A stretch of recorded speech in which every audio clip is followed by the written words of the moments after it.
Hello students, आपका स्वागत है मौलिक क्लासेस की इस ऑनलाइन लेक्चर वीडियो में। मेरा नाम तनुज कुमार और मैं इस चैनल के माध्यम से आपके सामने स्टैटिस्टिक्स से रिलेटेड लेक्चर वीडियोस लेकर आता हूं। तो देखिए, हमने अपने चैनल पे इस लेक्चर वीडियो में नई प्लेलिस्ट हमने यहाँ पे अरेंज की हुई है। इस प्लेलिस्ट का नाम है लीनियर मॉडल्स। तो इस प्लेलिस्ट में हम लीनियर मॉडल्स पे बेस्ड लेक्चर वीडियोस को अपलोड करेंगे। तो आज की जो पहली हमारी जो इंट्रोडक्टरी क्लास है, इसमें हम देखेंगे लीनियर मॉडल क्या होता है और कैसे इसमें हम एस्टिमेशन मेथड अप्लाई करते हैं। तो देखिए, जब भी हम लीनियर मॉडल की बात करते हैं तो सबसे पहले तो हमारे माइंड में ये आना चाहिए कि भाई लीनियर मॉडल है क्या और क्यों हम इसको इंट्रोड्यूस करने जा रहे हैं। तो देखिए, जब भी हम कोई एनालिसिस करते हैं, किसी भी डेटा में कोई भी एनालिसिस की जाती है तो उस डेटा में क्या होता है, वेरिएबिलिटी होती है। तो आप देखते हैं भाई, वो वेरिएबिलिटी के क्या है, बहुत सारे कॉजेज़ हैं। तो कुछ कॉजेज़ को हम क्या करेंगे, उन सारे कॉजेज़ को दो ग्रुप्स में डिवाइड कर देते हैं, जहाँ पे एक ग्रुप में हम कहेंगे भाई ये कॉजेज़ क्या होंगे, असाइनेबल कॉजेज़ होंगे, और ये कॉजेज़ हमारे नॉन असाइनेबल कॉजेज़ होंगे, या जिसे हम रैंडम कॉजेज़ कहते हैं। तो आप देखते हो भाई, डेटा में जो वेरिएबिलिटी है वो वेरिएबिलिटी क्या है, कुछ वेरिएशन आपका असाइनेबल कॉजेज की वजह से है और कुछ वेरिएशन नॉन असाइनेबल कॉजेज की वजह से। अब जैसे एक एग्जांपल से हम इसे समझते हैं। सपोज़ आपने कोई एग्रीकल्चर एक्सपेरिमेंट किया, क्रॉप एक्सपेरिमेंट किया। तो क्रॉप है, सपोज़ हमारे पास पैडी की क्रॉप है। तो हम देख रहे हैं भाई, पैडी की क्रॉप हमारी डिफरेंट लोकेशंस में है। जैसे अगर उत्तराखंड की ही बात की जाए तो उत्तराखंड में हमने 4 डिस्ट्रिक्ट को कंसिडर कर लिया, जैसे अल्मोड़ा, नैनीताल, उधम सिंह नगर एंड बागेश्वर। तो इन 4 डिस्ट्रिक्ट्स में हमारे पास प्लॉट्स हैं। तो हम देख रहे हैं भाई, जब इन प्लॉट्स में यील्ड को हम कंसिडर करेंगे तो उस यील्ड में क्या होगी, वेरिएबिलिटी होगी। आप देखोगे भाई, बागेश्वर में अल्मोड़ा से कम यील्ड है, अल्मोड़ा में नैनीताल से कम है, आपका नैनीताल में उधम सिंह नगर डिस्ट्रिक्ट से कम यील्ड आई है। तो ये वेरिएशन क्यों हो रहा है? तो इस वेरिएशन के बहुत सारे कॉजेज़ हैं। जैसे हमने क्या किया भाई, सीड वैरायटी हमने हर प्लॉट में अलग अलग यूज की है, फर्टिलाइज़र हर प्लॉट में अलग अलग यूज किया हुआ है, इसके साथ इरिगेशन मेथड हमने हर जगह अलग अलग यूज किया हुआ है, और इसके साथ कुछ और फैक्टर्स हैं, जैसे वेदर कंडीशंस हैं, सॉइल फर्टिलिटी है, सॉइल मॉइस्चर है। तो ये फैक्टर्स क्या कर रहे हैं, हमारी यील्ड को इफ़ेक्ट कर रहे हैं। तो भाई यहाँ पे कौन से कॉजेज़ क्या हैं, असाइनेबल हैं, और कौन से कॉजेज़ हमारे नॉन असाइनेबल हैं। तो हम देखेंगे भाई, असाइनेबल कॉजेज़ ऐसे कॉजेज़ हैं जिन्हें आप क्या कर सकते हो, असाइन कर सकते हो, मीन्स चेंज कर सकते हैं। जैसे सीड वैरायटी हम चेंज कर सकते हैं, फर्टिलाइज़र हम चेंज कर सकते हैं, इरिगेशन मेथड हम चेंज कर सकते हैं। तो इस केस में ये 3 वेरिएबल्स या 3 कॉजेज़ हमारे क्या हैं, असाइनेबल कॉजेज़ के ग्रुप में हैं। वहीं नॉन असाइनेबल कॉजेज़, या जिसे हम रैंडम कॉजेज़ भी कहते हैं, जिसे हम कहते हैं भाई these causes are beyond human control, जैसे weather conditions, soil fertility, soil moisture. तो ये कॉजेज़ हमारे क्या हैं, नॉन असाइनेबल कॉजेज़ हैं। यहाँ पर क्या हो रहा है, जो वेरिएशन है वो 2 तरह की कॉजेज़ की वजह से हो रहा है।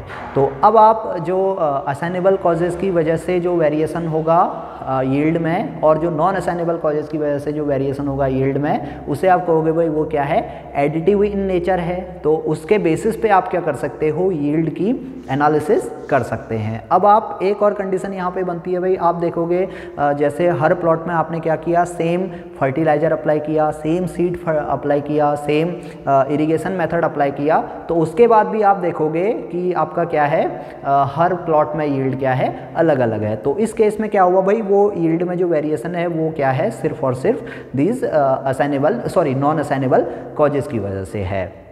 तो हम देख रहे हैं जो यील्ड है वो 2 वेरिएबल्स की वजह से इफ़ेक्ट हो रही है। तो इसी की एनालिसिस करने के लिए हम क्या करते हैं, लीनियर मॉडल का यूज करते हैं। तो अब यहाँ पे एनालिसिस में क्या होगा, पैरामीटर्स होंगे, कुछ वैल्यूज़ हमारे लिए नोन होंगी, कुछ वैल्यूज़ हमारे लिए अननोन होंगी। तो हम क्या करेंगे भाई, उन पैरामीटर्स को सैंपल के बेसिस पे एस्टिमेट करेंगे और उन पे बेस्ड उनके लिए टेस्ट डेवलप करेंगे।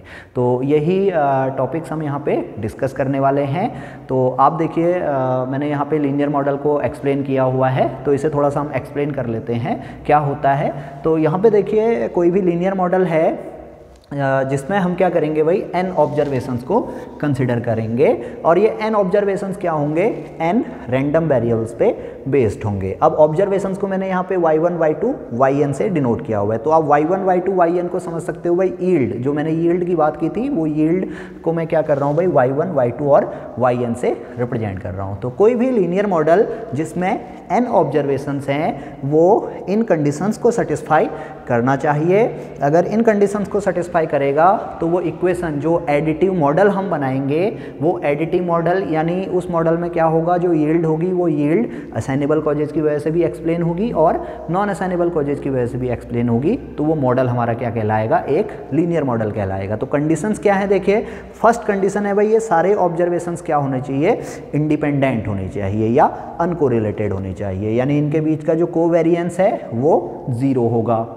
सेकेंड कंडीशन में हम कह रहे हैं भाई एक्सपेक्टेड वैल्यू ऑफ वाई आई, यानी जब आप ऑब्जर्वेशंस की एवरेज वैल्यू कैलकुलेट करोगे तो वो इस तरह से ड्राइव होनी चाहिए, जहाँ पर ए आई जे यहाँ पर हमारा वेरी कर रहा है 1 से लेके p तक, और बीटा 1 बीटा 2 बीटा p हमने इस तरह से इसे डिफाइन किया हुआ भाई। जो ऑब्जर्वेशंस हैं उनकी एवरेज वैल्यू क्या होनी चाहिए, इस तरह से ड्राइव होनी चाहिए, जहाँ पर ai1 ai2 aip ये हमारे पास नोन कॉन्स्टेंट्स होंगे, इनकी वैल्यू हमारे लिए नोन होगी, और बीटा 1 बीटा 2 बीटा p ये सारे क्या होंगे, अननोन कॉन्स्टेंट्स होंगे, यानी ये क्या हो जाएंगे, इस केस में हमारे लिए पैरामीटर हो जाएंगे। इसके बाद थर्ड जो कंडीशन है, थर्ड कंडीशन में हम कह रहे हैं भाई इन सारे ऑब्जर्वेशंस का जो वेरिएंस है वो क्या होना चाहिए, सेम होना चाहिए, इक्वल वेरिएंस होना चाहिए, यानी कंडीशन हमारी होमोसिडास्टिसिटी की कंडीशन होती है।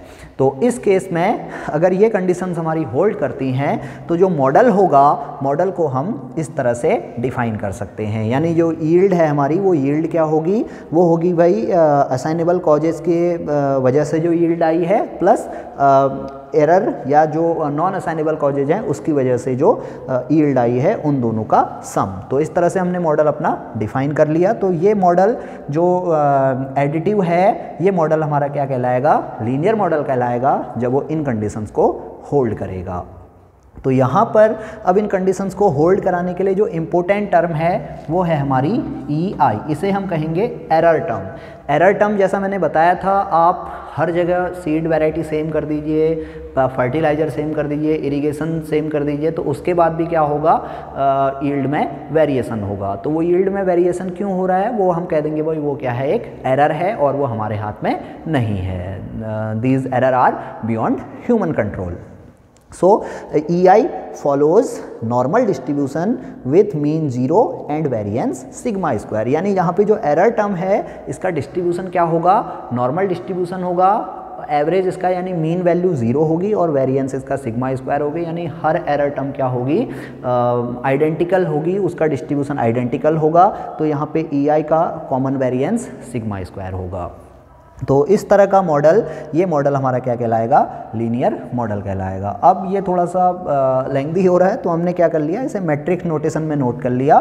तो मैट्रिक्स नोटेशन में जब इसे नोट करेंगे तो इसे लिखेंगे y vector equal to matrix A into beta vector plus E vector, जहाँ पे y वेक्टर हमारा एक ऑब्जर्वेशनल वेक्टर होगा। अगर y वेक्टर की बात की जाए तो y वेक्टर इस तरह की क्वांटिटी होगी, y1 y2 up to yn, ये हमारा y वेक्टर हो जाएगा।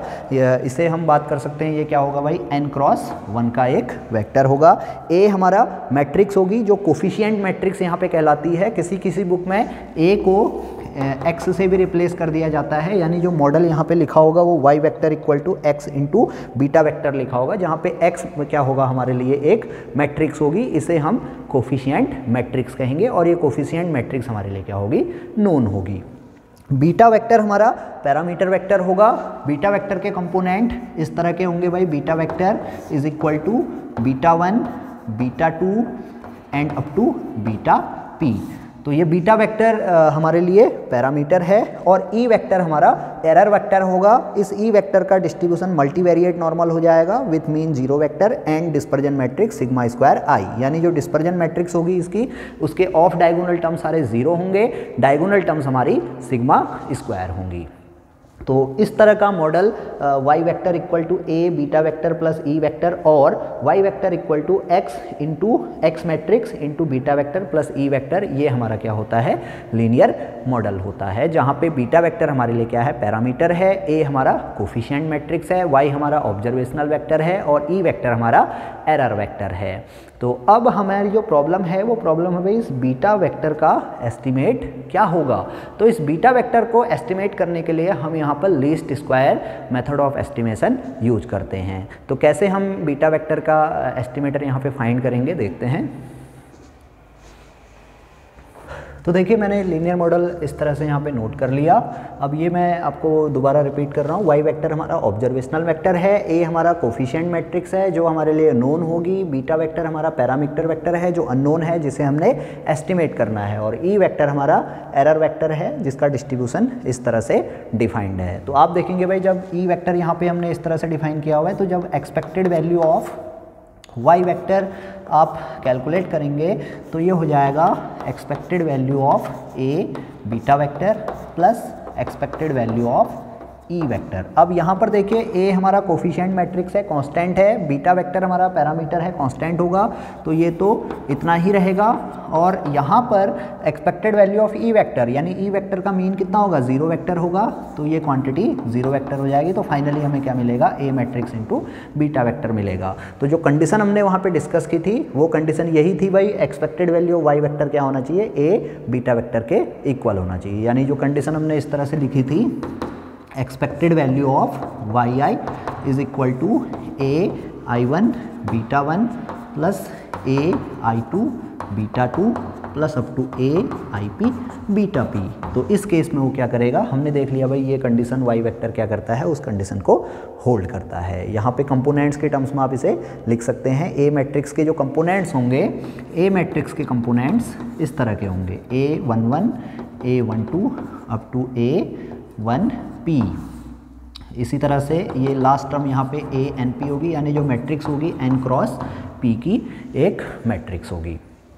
तो ये मैट्रिक्स हमारे लिए नोन होती है। तो हम देख रहे हैं भाई वाई वेक्टर क्या कर रहा है, इन सारी कंडीशंस को जो लीनियर मॉडल के लिए हमने बनाई हुई हैं उन कंडीशंस को होल्ड करता है। तो इस केस में ये मॉडल हमारा क्या हो जाएगा, एक लीनियर मॉडल होगा। तो अब हम बात करते हैं भाई इस बीटा को कैसे एस्टिमेट करेंगे। तो ये क्वेश्चन एग्जाम में पूछा भी जाता है, यूनिवर्सिटी एग्जाम्स की बात की जाए तो यूनिवर्सिटी एग्जाम्स में पूछा जाता है भाई find the least square estimate of beta vector in a linear model. तो कैसे हम करेंगे, देखिए यहाँ पर जो अब सबसे पहले बात करते हैं लीस्ट स्क्वायर मेथड की। Least square method of estimation क्या होता है। तो least square method of estimation कहता है भाई हम क्या करेंगे, जो एरर टर्म है, एरर टर्म के स्क्वायर को हम पैरामीटर्स के लिए मिनिमाइज़ करेंगे। अब कैसे मिनिमाइज़ करते हैं, वो सिंपल सा मेथड है। हमने क्या किया, सम ऑफ स्क्वायर कैलकुलेट किया due to error, sum of square due to error हम कैलकुलेट कर रहे हैं। उस sum of square due to error को पैरामीटर्स के टर्म्स में पार्शियली डिफ्रेंशिएट करेंगे, 0 पुट करेंगे, तो वहाँ से उस इक्वेशन को हम सॉल्व कर लें तो हमें क्या मिलेगा, पैरामीटर की वैल्यूज़ मिलेंगी। फिर हम क्या करेंगे, उन पैरामीटर की वैल्यूज़ को डबल डेरिवेटिव में पुट करेंगे। हम देखेंगे भाई किस वैल्यू के लिए वो डबल डेरिवेटिव हमारा क्या है, मोस्ट पॉजिटिव है, तो उस केस में वो वैल्यू पैरामीटर की क्या हो जाएगी, लीस्ट स्क्वायर एस्टिमेट हो जाएगा। यानी हमने क्या करना है, sum of square due to error को पैरामीटर्स के टर्म्स में मिनिमाइज करना है। तो अब यहाँ पे देखिए sum of square due to error कितना होगा, तो एरर टर्म हमारी ये है, तो यहाँ से हम देख सकते हैं भाई जो एरर टर्म होगी वो कितनी हो जाएगी, Y vector minus a into beta vector होगी।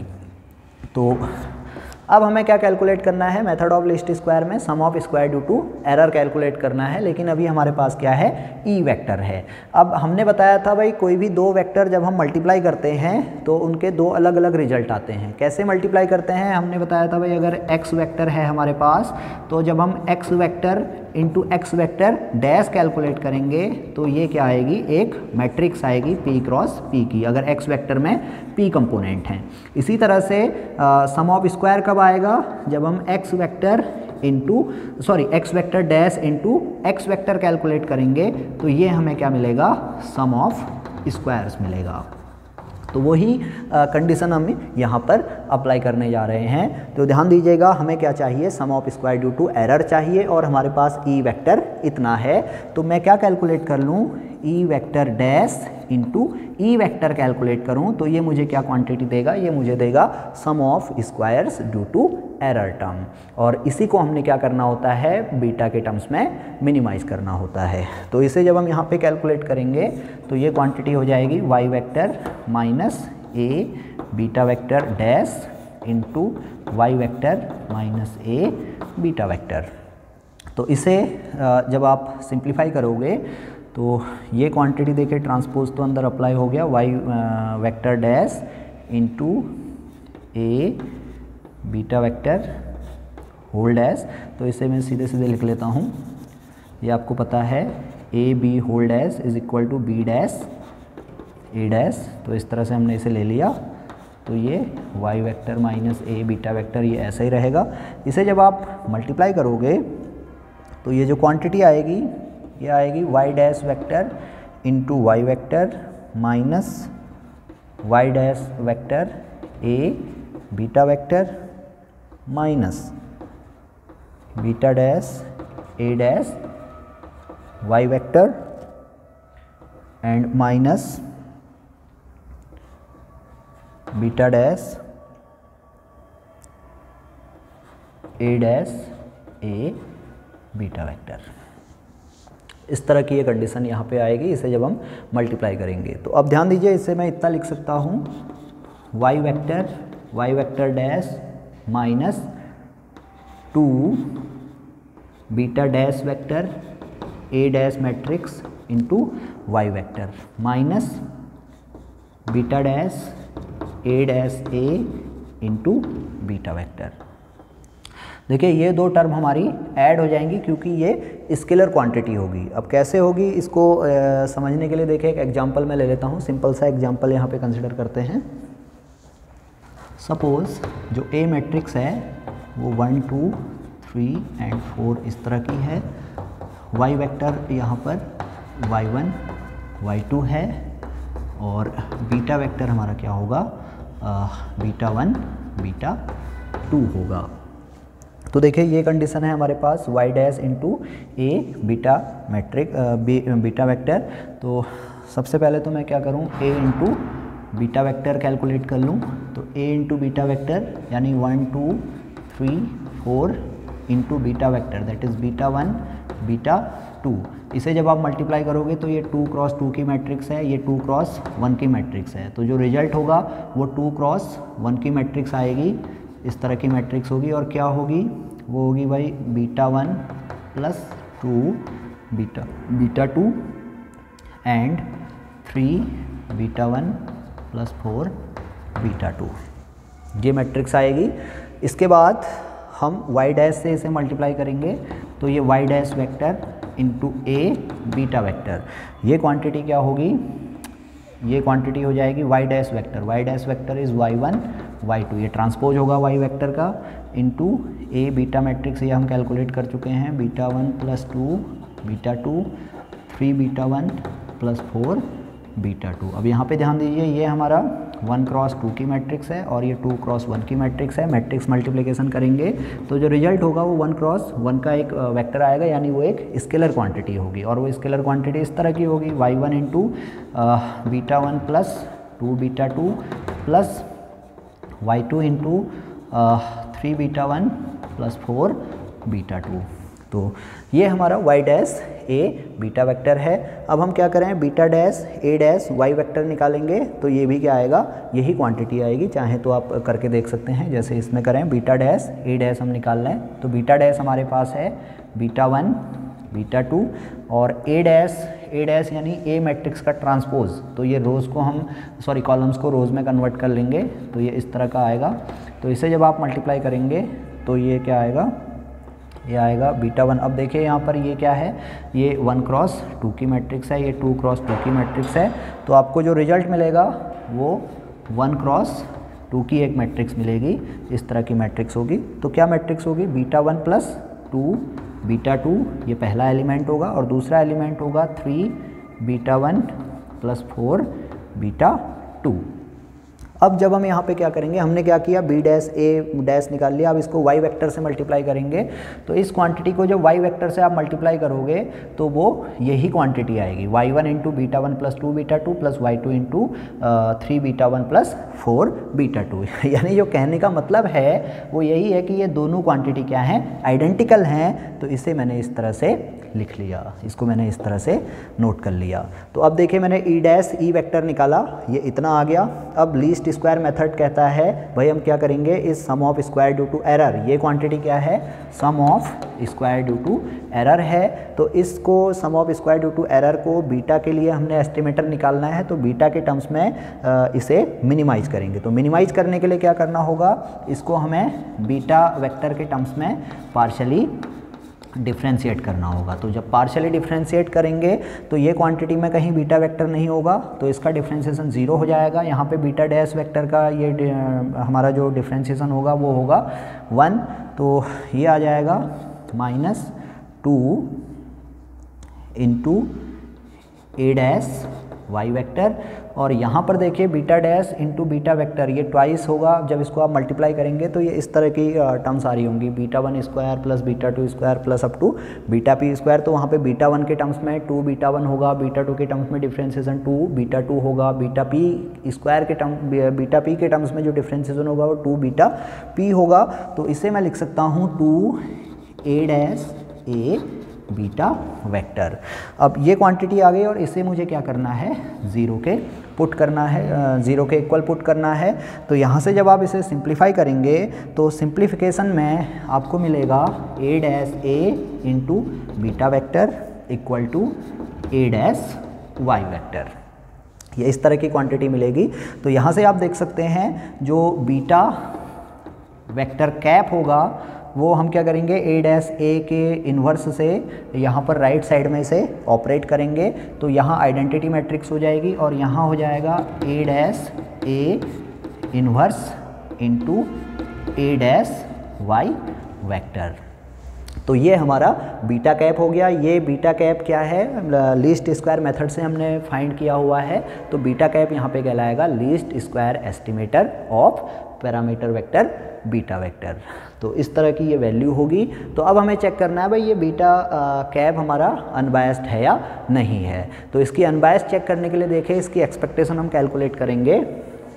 तो देखिए एक्सपेक्टेशन ऑफ बीटा कैप हम निकालें तो ये होगा expected value of a dash a inverse a dash Y vector, इतना होगा।